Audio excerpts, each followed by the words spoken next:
Hello everyone, welcome back to my channel में मैं खड़े फिर एक नए वीडियो के साथ। आज हम बात करने वाले हैं techniques of genetic engineering. Techniques of genetic engineering के मेन स्टेप्स मैं आपको बताऊंगी।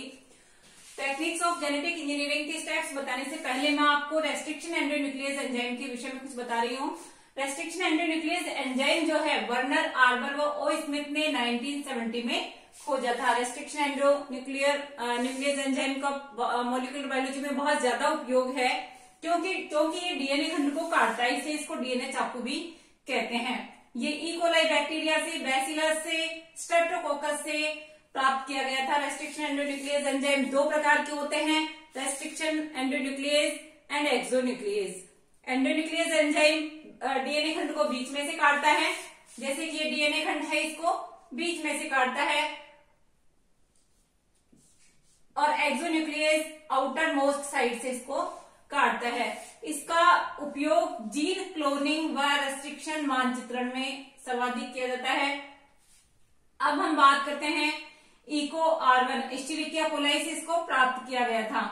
इको आर1 जो रेस्ट्रिक्शन एंजाइम है, एस्चेरिचिया कोलाई से इसको प्राप्त किया गया है। इसका ये नाम कैसे पड़ा, देखिएगा, इस ई जो है ये इसके वंश से लिया है, ये इसके वंश से लिया है। ये ई कोलाई जो है इसकी ये प्रजाति है कोलाई। यहां से इसके ये दो अक्षर लिए गए, प्रथम अक्षर इसका कैपिटल, देन ये सेकंड और थर्ड ये जो सीओ लिया है ये स्मॉल लेटर्स इसकी प्रजाति से लिया है। आर इसका प्रभेद है। ये तीनों इटैलिक्स में लिखे जाते हैं, यानी तिरछे लिखे जाते हैं। इस तरह से इसका नाम है। ये इको आर1 भी हो सकता है, सेकंड भी होता है, थर्ड भी हो सकता है। ये इसके अलग अलग प्रभेद हैं। तो ये रेस्ट्रिक्शन एंजाइम, इसकी ये थ्योरी है रेस्ट्रिक्शन एंजाइम की। अब हम बात करते हैं main steps of recombinant DNA technology कि किस तरह से ये रेस्ट्रिक्शन एंजाइम डीएनए खंड को काटता है और कैसे जो है जीव जंतुओं में इसका निवेश कराया जाता है और वांछित उत्पाद प्राप्त किए जाते हैं। तो इसके स्टेप्स में सबसे पहला स्टेप है वांछित जीन की पहचान व पृथक्करण। डिजायर्ड जीन, जिस जीन को हमें किसी जीव में डालना है, इंसर्ट कराना है, उस जीन को हम कहते हैं डिजायर्ड या वांछित जीन। उसका सबसे पहले आइसोलेशन किया जाएगा। वांछित जीन की पहचान और पृथक्करण पहला स्टेप। इसमें हम रेस्ट्रिक्शन एंजाइम, ये क्या है, रेस्ट्रिक्शन एंजाइम, ये है डीएनए खंड। इस डीएनए खंड को काटता है और कैसे काटेगा, जैसे कि ये डीएनए श्रृंखला है, इनके बीच में है फास्फोडाइस्टर बंध। फास्फोडाइस्टर बॉन्ड होते हैं, पॉलीपेप्टाइड श्रृंखलाएं होती है और उनमें फास्फोडाइस्टर बॉन्ड होता है। इसको ये रेस्ट्रिक्शन एंजाइम इस तरह से कट लगाता है। ये रिकॉग्निशन साइट्स होती है इसकी, अभिज्ञान स्थल होते हैं, और ये स्पेसिफिक साइट्स होती है जहां से पर्टिकुलर साइट से ये इसको कट लगा करके काट देता है। और इसके बाद नेक्स्ट इससे हम डिजायर्ड जीन प्राप्त करते हैं, इससे हम डिजायर्ड जीन प्राप्त करते हैं। और इस जीन के प्राप्त करने के बाद इसका क्लोनिंग वाहक का चयन, नेक्स्ट स्टेप इसका डिजायर्ड जीन हमने प्राप्त कर लिया। अब हम ऐसा क्लोनिंग वाहक जैसे कि प्लाज्मिड, कॉस्मिड, ये वाहक है, ऐसे क्लोनिंग वाहक का चयन करेंगे जो कि इसकी असंख्य प्रतियां बनाए। हमें बहुत सारी प्रतियां इसकी बनानी है, क्लोनिंग वाहक का चयन करेंगे। प्लाज्मिड और कॉस्मिड से ये हो सकते हैं। और ये किस तरह से प्लाज्मिड और कॉस्मिड हो सकते हैं, ये किस तरह से बैक्टीरियल सेल में पाए जाते हैं, ध्यान से देखिएगा। ये है स्वतंत्र, यह है बैक्टीरियल सेल, ये बैक्टीरियल सेल, ये इसका जीनोम, और यह है इसका, ये जो है इसका प्लाज्मिड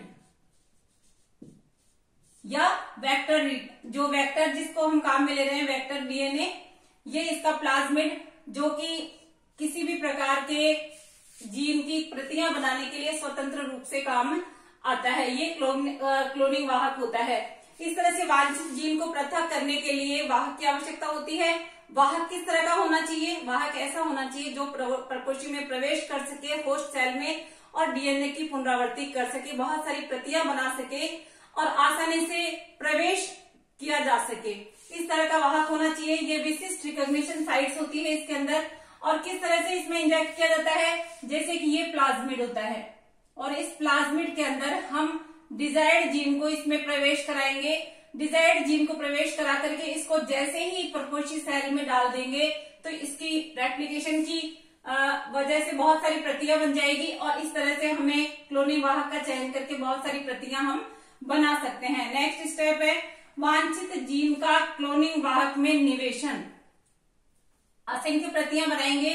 अब इस जो वांछित जीन है उसका हम इस बैक्टीरियल सेल में इंजेक्ट कराएंगे जिससे कि हम बहुत सारी प्रतियां इसकी बना सके। वाहक कैसा होना चाहिए? वाहक को हम विकल डीएनए भी कहते हैं और जो डिजायर्ड जीन होता है हमारा उसको हम पैसेंजर डीएनए कहते हैं। उन दोनों जीनों को जोड़ने के लिए वाहक और वाहक जीन, इसको हम विकल जीन भी कहते हैं, और जो हमारा डिजायर्ड वांछित जीन है,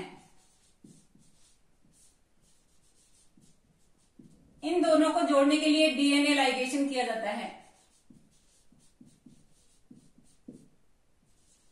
यानी डीएनए लाइगेज इसके लिए काम में लिया जाएगा जिससे कि ये दोनों जुड़ जाए और प्रकोष्ठी के अंदर जाकर के बहुत सारी प्रतियां बना दे।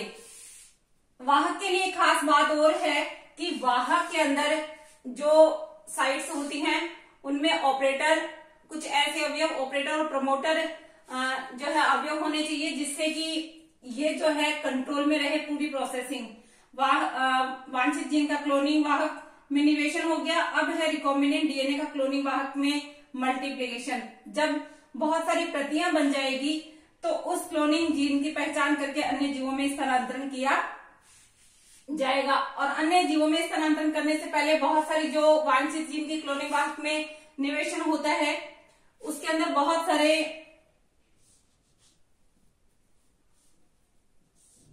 एंजाइम्स काम आते हैं, जैसे कि रेस्ट्रिक्शन एंजाइम, जैसे कि डीएनए लाइगेज, जैसे कि रिवर्स ट्रांसक्रिप्टेज, इस तरह से मिथाइलेजेस, ये एंजाइम्स इस प्रोसेस में काम आते हैं।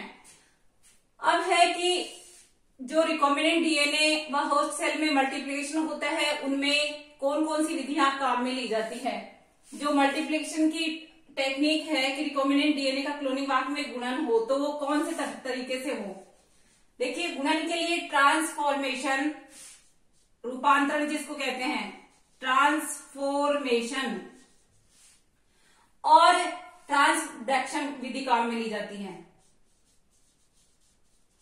ट्रांसडक्शन विधि काम में ली जाती है। ट्रांसफॉर्मेशन और ट्रांसडक्शन विधि काम आती है। मोस्टली ई कोलाई बैक्टीरिया का गुणन करने में, मल्टीप्लिकेशन में, डिजायर्ड जीन की प्रतियां बनाने में काम में लिया जाता है। अब एक स्टेप, लास्ट स्टेप मैं आपको बता रही हूँ, क्लोन जीन की पहचान वाले जीवों में स्थानांतरण जो होता है, इस स्थानांतरण में कई बार वांछित डीएनए के अलावा अन्य डीएनए भी आ जाते हैं। वांछित जीन के अलावा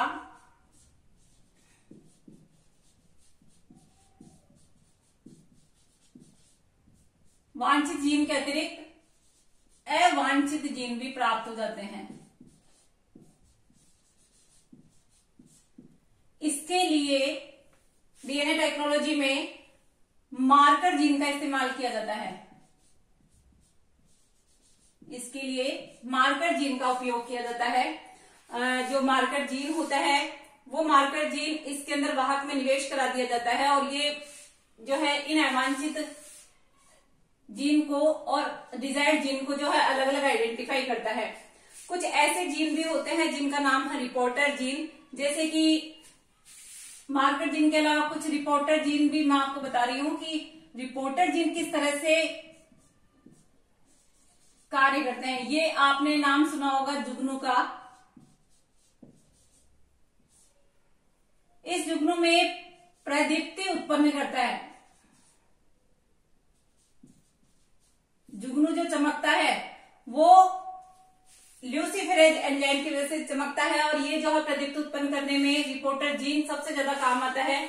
इस तरह से ये पूरी प्रोसेस जो है रिकॉम्बिनेंट डीएनए टेक्नोलॉजी की आपने 5 स्टेप्स में पढ़ी, और इन स्टेप्स को क्लियर करने के बाद पहचान गए होंगे कि किस तरह से रेस्ट्रिक्शन एंजाइम डीएनए खंड को काटता है और उसको क्लोनिंग वाहक में इंजेक्ट कराया जाता है। क्लोनिंग वाहक में इंजेक्ट करके उसका मल्टीप्लीकेशन किया जाता है, गुणन किया जाता है। गुणन करने के बाद वांछित डीएनए हमें प्राप्त हो गया, और उसका जो है किसी भी जीव जंतु में निवेशन कराया जाता है, और निवेशन कराने के बाद जो हमें वांछित उत्पाद प्राप्त होने करने होते हैं वो उत्पाद हम प्राप्त कर सकते हैं डीएनए टेक्नोलॉजी के द्वारा। और उन उत्पादों में कई बार आपने नाम सुना होगा ई कोलाई से इंसुलिन का प्रोडक्शन। ई कोलाई से इंसुलिन का प्रोडक्शन हो रहा है, ये डीएनए टेक्नोलॉजी के द्वारा प्राप्त उत्पाद है। इस तरह से वांछित उत्पाद हम प्राप्त कर सकते हैं डीएनए टेक्नोलॉजी के द्वारा। ये स्टेप्स हुए इसके डीएनए टेक्नोलॉजी में, और इससे जो प्राप्त जीन जिस जीव में डाला गया उस जीव या प्राणी या जंतु को हम कहते हैं ट्रांसजेनिक एनिमल्स। इस डीएनए टेक्नोलॉजी के द्वारा तैयार किए जाते हैं, जिससे कि हम वांछित जीन की बहुत सारी प्रतियां बना करके जो है वांछित जीव प्राप्त कर सकते हैं। Okay guys, thanks. चैनल को सब्सक्राइब नहीं किया है तो चैनल को सब्सक्राइब कर दे।